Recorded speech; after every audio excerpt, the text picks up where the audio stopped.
Baik, selamat siang teman-teman. Hari ini aku akan jelasin tentang sesi ketiga sosiologi komunikasi.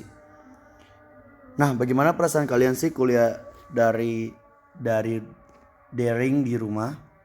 Apakah kalian happy atau mungkin ada beberapa kendala ya kayak jaringan, habis itu kayak eh, laptop atau barang elektroniknya. Nah, agenda hari ini kita akan membahas ada 7 poin atau 7 materi hari ini. Yang pertama yaitu COVID atau Corona. Yang kedua struktur masyarakat. Ketiga pelapisan masyarakat. Keempat unsur-unsur dan lapisan masyarakat. Unsur-unsur lapisan masyarakat. Yang kelima tipe-tipe kelompok sosial. Keenam mobilitas sosial. Ketujuh interaksi sosial. Virus COVID-19 atau Corona. Mitos atau fakta. Nah, ini kalian juga bisa jawab di rumah. Bagi kalian ini mitos atau fakta, atau mungkin cuma opini masyarakat mungkin, atau mungkin ada yang berkata kayak COVID tuh nggak ada atau apapun lah. Ini opini kalian, mitos atau fakta. Aku bacain di sini ya. Teman saya menerima paket kiriman dari Cina berisi Army Boom, grup musik ternama BTS. Setelah virus corona menyebar luas karena takut dan berniat merendam Army Boom itu dalam air, mengerusnya hingga tinggal serpi lalu menguburnya di halaman rumah. Menurut kalian perlukah ia melakukannya? Ya boleh jawab sendiri ya teman-teman di rumah. Terus ini ada virus COVID-19 atau corona, mitos dan fakta. Pernyataan WHO, virus corona tidak bisa bertahan lama pada objek-objek seperti surat dan paket. Pengiriman dari Cina ke Indonesia paling cepat sampai dalam 3 minggu. Menurut penelitian University Princeton dan University of California, corona bertahan pada permukaan tembaga 4 jam, kardus 24 jam, plastik dan besi tahan karat 2-3 hari. Mitos dan fakta virus corona. Aku akan baca yang pertama, mitos. COVID-19 bisa menurun lewat barang-barang produksi Tiongkok. Ini masih mitos ya teman-teman. COVID-19 bisa ditularkan melalui gigitan nyamuk. Lampu disinfeksi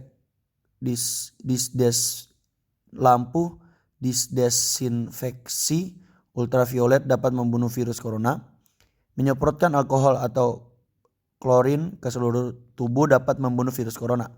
Faktanya, virus corona tidak dapat ditransmisikan melalui barang yang diproduksi di Tiongkok atau negara mana pun yang melaporkan kasus COVID-19. Virus tidak dapat ditularkan melalui gigitan nyamuk. Lampu UV sebaliknya tidak digunakan untuk mensterilkan tangan atau area kulit karena radiasinya menyebabkan iritasi. Menyemprotkan alkohol atau klorin ke seluruh tubuh tidak dapat membunuh virus yang masuk ke tubuh. Terus virus COVID-19 mitos atau fakta ini masih tetap di mitos atau fakta. Ada semua pemilik anjing dan kucing yang takut ketularan virus corona dari hewan peliharaan mereka. Saking takutnya, sebagian menaruh hewan peliharaannya di penampungan, dibuang di jalan atau ditelantarkan. Menurut kalian perlukah mereka setakut itu? Perlu gak sih teman-teman? Bagi aku sih ya gak perlu sih, karena hidup dan mati di tangan Tuhan. Asik. Virus COVID-19 atau corona, mitos atau fakta? Mitos dan fakta. Pernyataan WHO, sampai saat ini belum ada bukti penderita corona yang terjangkit karena hewan peliharaan mereka. Meskipun demikian, kelelawar, ular, terutama terenggiling yang dijual di pasar basah Wuhan diduga jadi awal penyebaran corona. Dilansir media, setidaknya 2 ilmuwan di lab riset virus yang lokasinya bersebelahan pasar ditangkap karena ketahuan ilegal menjual binatang hasil percobaan ke pasar itu sampai dapat profit miliaran yuan. Wow, jadi ada orang yang memanfaatkan ternyata. Mitos, hewan peliharaan di rumah menyebarkan COVID-19. Vaksin pneumonia bisa melindungi Anda dari COVID-19. Membilas hidung Anda dengan larutan garam dapat membantu pencegahan COVID-19. Interaksi COVID-19. Antibiotik efektif mencegah dan mengobati virus corona. Nah ini faktanya. Hewan peliharaan tidak lebih berisiko menyebarkan virus corona ketimbang benda mati. Vaksin terhadap pneumonia tidak memberikan perlindungan terhadap virus corona.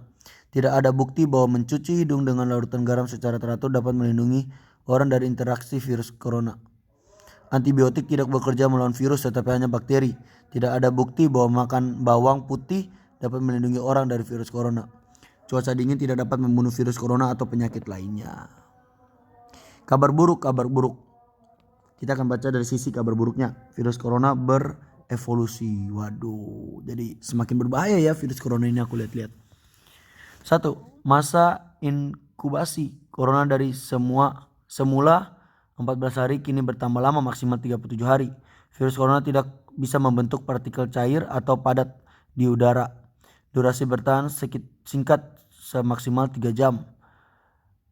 Berkomendasi alih jaga jarak 6 kaki karena transfer lewat tetesan. Info teman penelitian Jerman pakar biotik pagi ini, virus corona sudah bisa bertahan di udara. Di Jerman masa isolasi diri jadi sampai 19 April. Ini ada tabelnya ya teman-teman. Kasus corona semakin meningkat. Di sini juga ada hitung-hitungannya ternyata. Ini di Bekasi ada Bantar Gebang, Pondok Gede, Bekasi Selatan, Bekasi Barat, Bekasi Timur, Utara dan lain-lainnya. Nah terus kabar gembira, obat anti corona.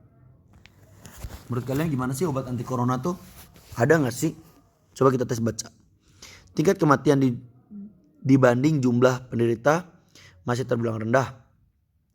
Dalam konversi pers yang digelar Selasa 17 Maret 2020, Direktur Pusat Pengembangan Bioteknologi Nasional Cina, Zhang Zhingmin, menyatakan bahwa obat flu buatan Fujifilm Holdings bernama Avigan ampuh mengatasi virus corona.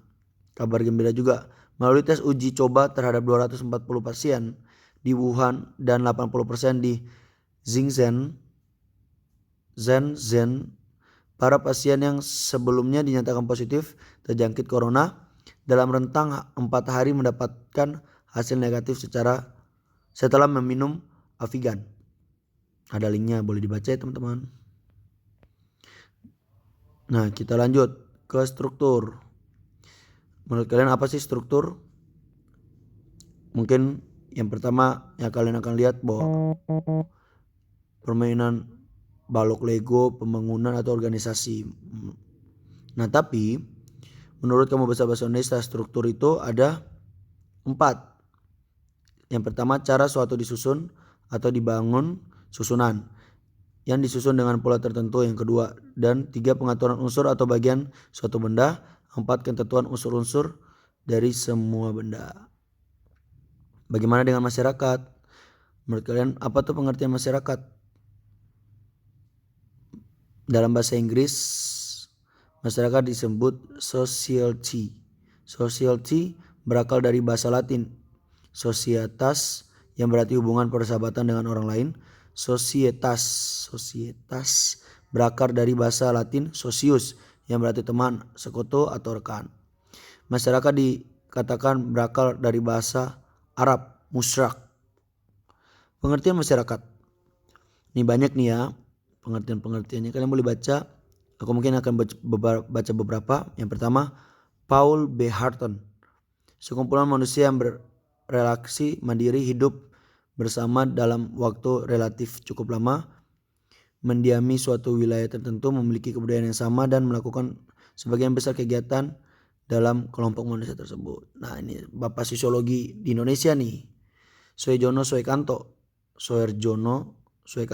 Proses terjadinya interaksi sosial tak akan mungkin terjadi tanpa komunikasi. Nah yang lain kalian bisa baca juga, ada Rapaliton, ada Soelo Sumarjijan, Joji Maksionis, kalian boleh baca juga itu, ada di slide. Pengertian masyarakat merujuk Kamus Besar Bahasa Indonesia, masyarakat yaitu sejumlah manusia dalam arti seluas-luasnya dan terkait oleh suatu kebudayaan yang mereka anggap sama. Contoh masyarakat primitif, suku Mursi di Ethiopia dan suku Korowai di Indonesia. Ada masyarakat modern. Nah, Apa perbedaan masyarakat primitif dan masyarakat modern? Ada banyak ya perbedaannya ya. Kalian boleh baca. Ada 12.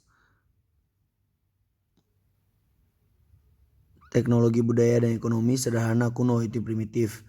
Terus kalau modern, teknologi, budaya, dan ekonomi maju. Primitif cenderung berkelompok, kalau modern cenderung individual. Keahlian diwariskan turun-temurun kalau primitif. Yang modern, keahlian harus berenovasi. Kalau primitif fokus bertahan hidup, modern fokus bersaing. Waduh. 5. Primitif itu pencarian utama berburu dan bercocok tanam. Tapi kalau modern, mata pencarian utama di sektor industri dan lain-lain. Boleh kalian baca sendiri. Struktur masyarakat. Ada juga struktur masyarakat middle class, upper class. Ada masyarakat yang kastanya rendah, sedang, sampai tinggi banget. Itu struktur masyarakat. Pengertian struktur masyarakat. Struktur masyarakat adalah pola hubungan yang mampu antara individu dalam suatu kelompok manusia tertentu. Pola hubungan ini mengatur perilaku anggota kelompok melalui penerapan norma, penetapan status dan peran dan dalam lingkungan. Struktur sosial erat kaitannya dengan budaya. Jika budaya berubah, struktur berubah. Struktur masyarakat dengan struktur sosial. Samakah struktur masyarakat dengan struktur sosial? Masih ingat pengertian sosial? Menuju dalam Kamus Besar Bahasa Indonesia, sosial yang pertama berkenaan dengan masyarakat, 2 perhatikan kepentingan umum. Struktur masyarakat berarti sama dengan struktur sosial. Berarti sama ya teman-teman. Waduh, ini lucu sih. Ada lapisan masyarakat seperti pada gambar, ada masyarakat modern, ada masyarakat sosialita. Yang suka ngopos-ngopos tuh sosialita. Pelapisan masyarakat. Sosiolog Amerika kelahiran Rusia, Pritirim Alexandrovich Sorokin lebih lanjut membuat teori. Pertama, perwujudan. Pembagian kelas adalah kelas tinggi dan kelas-kelas yang lebih rendah. Pelapisan kelas menyebabkan perbedaan hak, kewajiban, dan pengaruh antar kelas. Secara prinsipil, pembagian kelas dilakukan berdasarkan 3 aspek, yaitu ekonomi, politis, jabatan, ketika suatu hubungan erat sehingga saling mempengaruhi. Pelapisan masyarakat nih. Pertama, ukuran kekayaan. Kedua, kekuasaan. Ketiga, kehormatan. Keempat, ukuran ilmu pengetahuan. Yang paling tinggi ilmu pengetahuan berarti ya. Unsur-unsur pelapisan masyarakat. Peranan atau rule mencakup 3 hal. Peranan yang menentukan norma atau aturan sesuai status seseorang. Peranan berupa konsep tentang tugas seseorang dalam masyarakat sebagai organisasi. Peranan dalam arti perilaku individu. Terus kedudukan, status menunjukkan tempat atau posisi seseorang dalam kelompok sosial yang menentukan hak dan kewajiban. Tipe-tipe kelompok sosial. Ada hubungan timbal balik antara anggota. Ada faktor yang dimiliki bersama hingga hubungannya semakin erat. Ada struktur pola perilaku yang berlaku. Ada sistem dan berproses berkelanjutan. Di sini ada banyak banget. Ada tipe-tipe kelompok sosial berdasarkan jumlah anggota, satu keluarga, satu desa, satu negara. Terus habis itu ada berdasarkan individual, jenis gender, ada jabatan, ada usia. Berdasarkan in group and out group, ada pendukung bola, ada pendukung Persija contohnya sama Persib. Habis itu ada primer dan sekunder. Ada yang paling utama dan juga ada yang tambahan kayak keluarga dan rekan kerja. Tipe-tipe kelompok sosial, pengayuban dan petembayan. Pengayuban itu kelompok sosial yang memiliki ikatan batin, yang murni tidak bersifat formal, cenderung antar kelompoknya. Terus itu kalau pengayuban kelompok sosial bersifat formal, memiliki orientasi ekonomi serta cenderung memperhitungkan nilai guna menjalani hubungan yang lebih berdasarkan pada kenyataan sosial. Kalau pengayuban tuh contoh keluarga, sepupu gitu-gitu. Kalau patembayan itu kayak organisasi, terus kerjaan, itu patembayan. Tipe-tipe kelompok sosial formal dan informal. Kelompok formal adalah sebuah kelompok yang memiliki peraturan tugas dan sengaja dibentuk untuk mengatur hubungan anggota. Contoh ikatan jurnalis. Kalau kelompok informal adalah kelompok tanpa organisasi atau pengaturan yang jelas. Contoh sahabat di kampus. Tipe-tipe kelompok sosial tidak teratur. Itu publik adalah orang banyak atau umum. Semua orang yang datang untuk menonton, mengunjungi tempat sesuatu. Kerumunan adalah orang yang berkerumun sementara, biasanya spontan karena ada hal-hal yang menarik. Tipe-tipe mobilitas sosial. Yang pertama ada mobilitas sosial horizontal dan mobilitas sosial vertikal. Horizontal adalah mobilitas sosial atau gerakan sosial horizontal adalah peralihan individu dari satu kelompok sosial ke kelompok sosial lain yang sederajat. Mobilitas sosial adalah peralihan individu dari satu kelompok sosial ke kelompok sosial lain yang tidak sederajat. Interaksi sosial seluruh masyarakat kelompok sosial. Segenap perkembangan masyarakat tak akan terjadi tanpa interaksi sosial. Interaksi sosial adalah berbagai hubungan sosial yang terjadi antara individu dengan kelompok dan kelompok dengan kelompok. Interaksi sosial harus memenuhi 2 syarat. Ada kontak sosial dalam 3 bentuk. Kontak sosial terbagi dalam 3 bentuk. 1. Antara individu dengan kelompok, dan kelompok dengan kelompok. Ada komunikasi. Faktor-faktor terjadinya interaksi sosial: imitasi, identifikasi, sugesti, simpati. Kalian bisa baca contoh-contohnya ya.